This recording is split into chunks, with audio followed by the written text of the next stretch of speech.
Hi everyone, my name is Gwen. I'm the creator of this channel. Welcome! With me you can find cosmetic and cold process soap recipes and candle making process. I meet you today for the first video of the special Easter collection with the making of a cold process soap on the theme of little rabbits. For the molds, I choose those in the shape of little rabbits and those with the heads of little rabbits. I'm gonna to use a blend of cocoa butter and coconut, olive and castor oil for gentle, creamy and foaming soap. I decided with the help of my nephew and nieces who could not agree on the color and the scent to create 4 different series to please everyone. So the first series will be yellow and scent with Speculos fragrance oil by Smelling Good. The second one will be pink and scent with pomegranate and pear fragrance oil. The next one will be green and scent with fruit salad from La Folie des Senteurs. And the last one will be turquoise with Return to Childhood fragrance oil from Aromatizy. I leave you with the video and see you at the end of the production.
Here is my soap still fresh.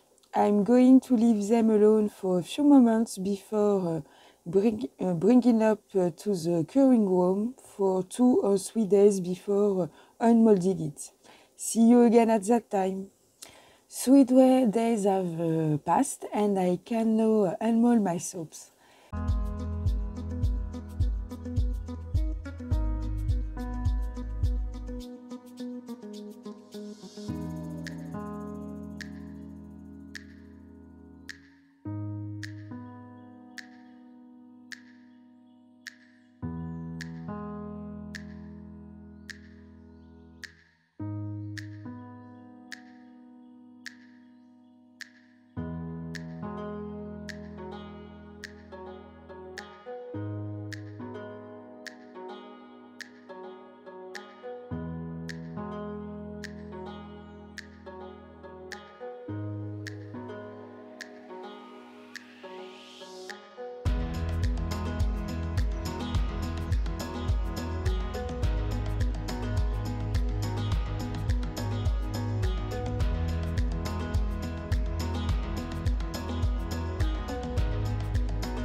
So they are still too fresh and adhere too much to the mold, damaging the small details of the face and back. So I will give them at least 3 more days and we will try again together later. 3 more days have passed and I can now unmold the rest of my soap.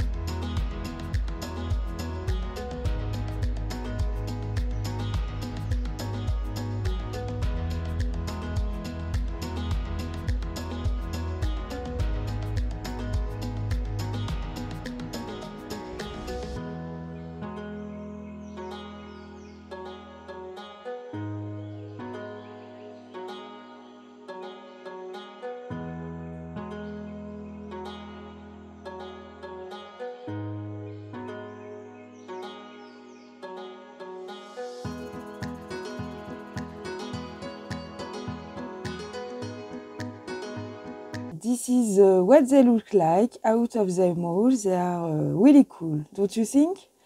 Unfortunately, the soap dough for the blue ones was too thick and the little bunnies are not as pretty as the first one, but I still like them.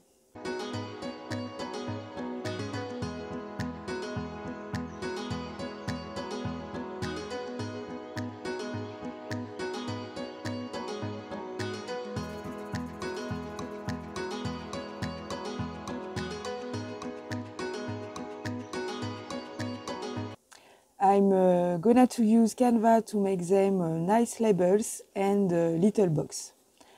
I hope you enjoy the video. Don't hesitate to look in the playlist for more ideas for Easter soaps.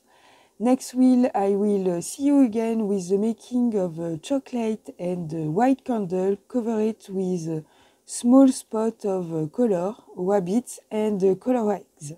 You can find my recipe and links in the description box. If you want to see similar recipe, you can find what you're looking for in my previous videos. I hope you enjoyed this one. You can find me here on Instagram, Facebook and TikTok if you have any question for me. Have a great day. See you soon. Bye.